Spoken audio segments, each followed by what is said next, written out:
And I was surprised at the images that he used in here, but I never put it together until the movie came out.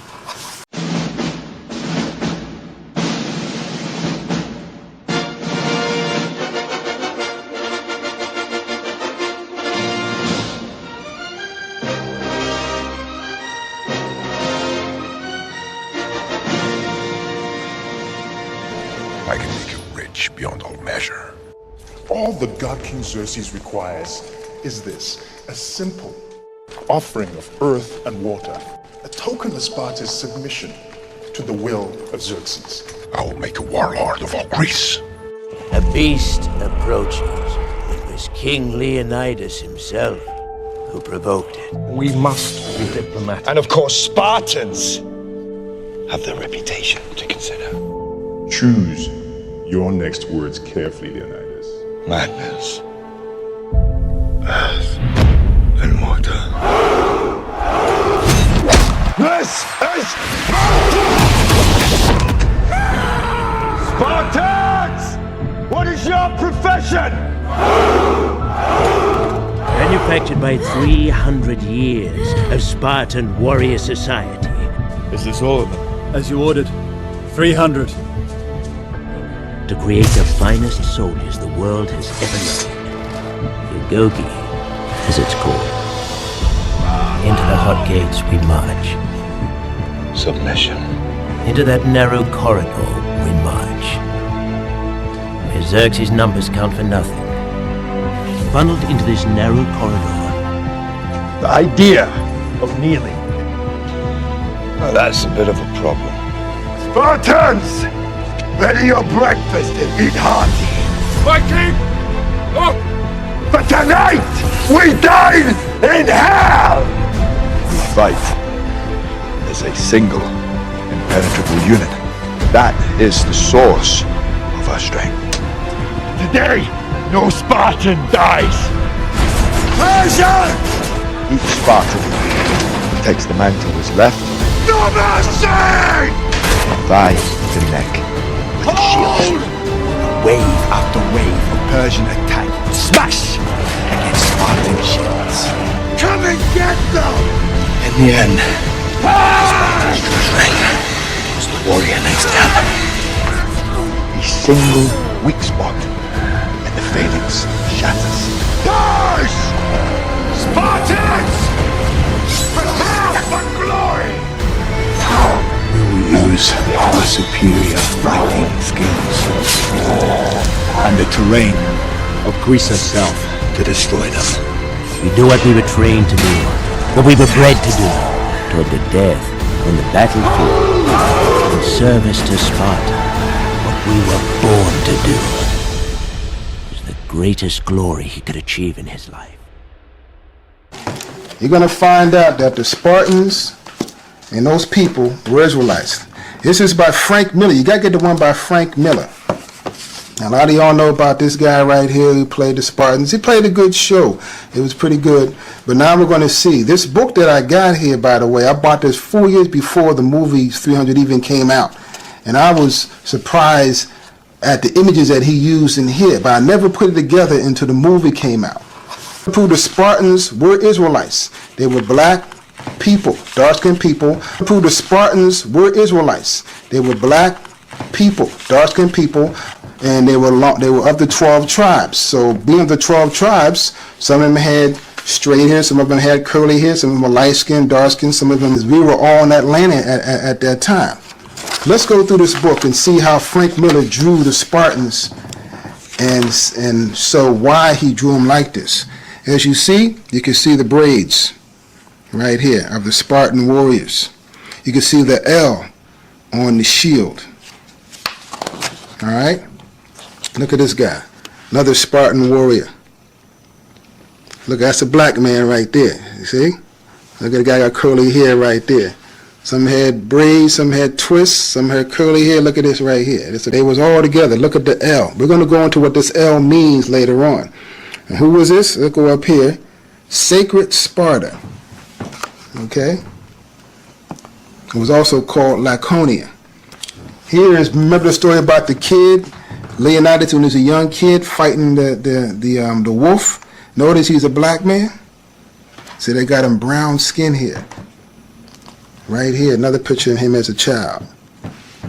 This is in the graphic novel of the boy.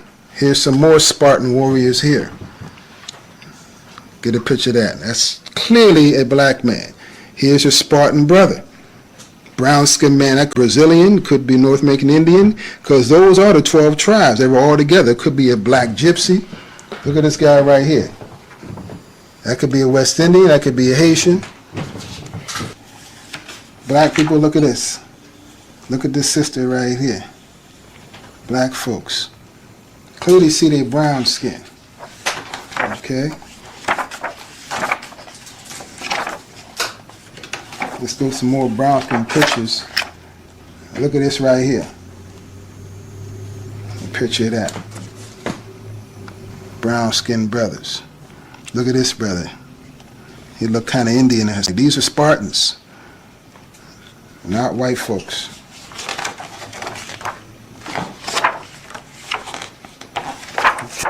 Notice you keep seeing this L pop up on the shield. We're going to go into what that means. Okay? Look at this right here. Get a picture of that. That's a black man right there. They got that face.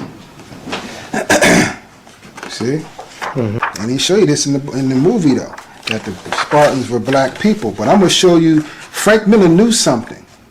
And what it is, the history shows that the Spartans were dark-skinned people. They weren't white people like they portrayed them. Now, he's showing them brown. He's clearly showing that this wasn't no pale white boy how they show you in the movie.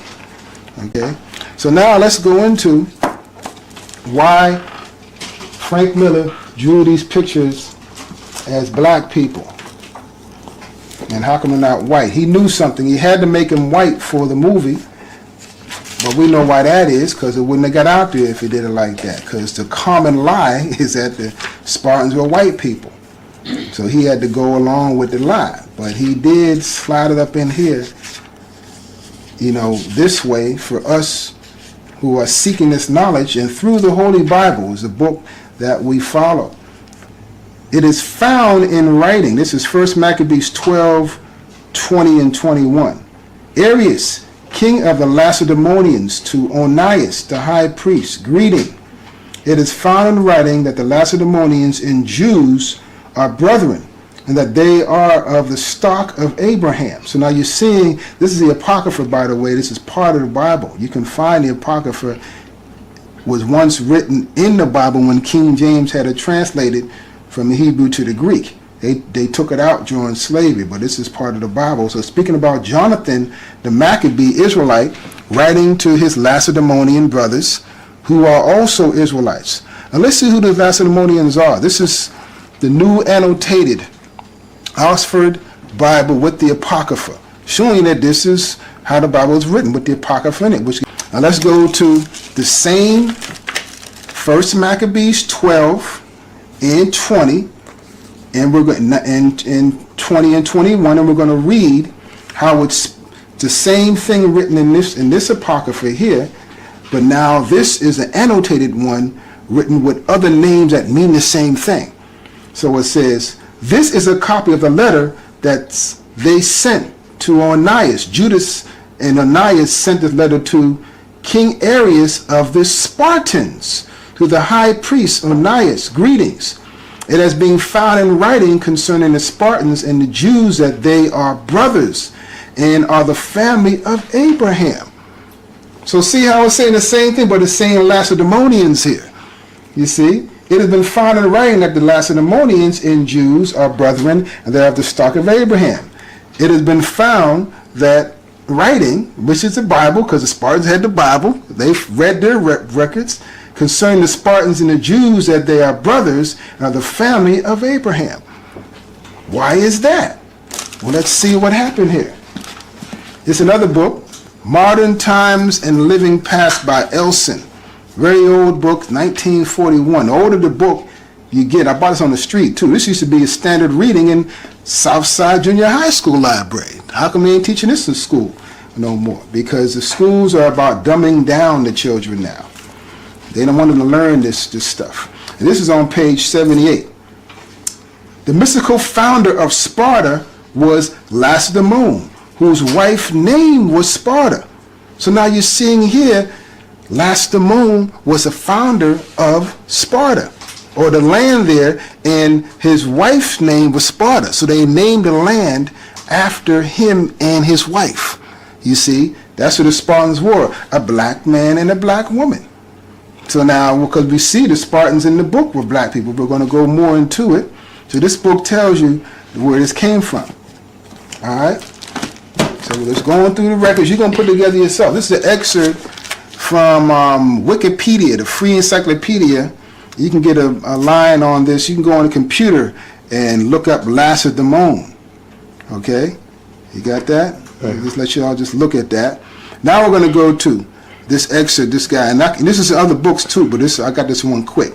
The Spartans used the Greek letter lambda displayed on their shields as identification for their people. Lambda, L, was used as the Spartans to represent Lacedaemon, the home state of their people. So that's why I told you to be aware of these pictures. Look at the L, representing Lacedaemon, their founder and ancient leader of the Spartans, named after his wife, Sparta. You see? That's what the L represents. See the L right there? Lacedaemon, which is brothers, Spartans, brothers to the Jews, sons of Abraham. Let's go in this book, Oxford Bible Atlas, 3rd edition. Okay? Oxford, they're supposed to be smart people. They're supposed to be the ones that know everything. Oxford University Press. Let's go back here to this map. Get a little focus of that. This is ancient Greece. As you see, Lacedaemon, Sparta. Same thing, ancient Greece. See, it was also called Achaea. Achaea is a name of the ancient Greeks that fought against their arch rivals, the Trojans. We're going to get a little deep. Who were the Trojans? Who were the ancient Greeks? What color should have Brad Pitt and the other guy should have been in that Trojan and ancient Greek battle for Helen? We're going to see that later on. You be the judge. Let's get another book. This is the same book right here. I'm going to go back into the maps. I forgot to show you this right here. Same thing. This is the same book, Annotated Bible with the Apocrypha. Map of ancient Greece, Sparta, Lacedaemon. Right there. Same thing. Same people. The Spartans, Lacedaemon. This is a colony. Like I read earlier, Solomon had many colonies throughout Asia Minor and the Mediterranean. Sparta was one of them. Okay, let's go into the Bible and see. In Ezekiel 27, 17, and 19. So we're going to go into ancient history and check out this whole thing in the Bible. Ezekiel 27, right here. 17. Judah and the land of Israel, they were merchants. They traded in the market wheat of Minnith, Panog and honey, and oil and balm. Jumping 19.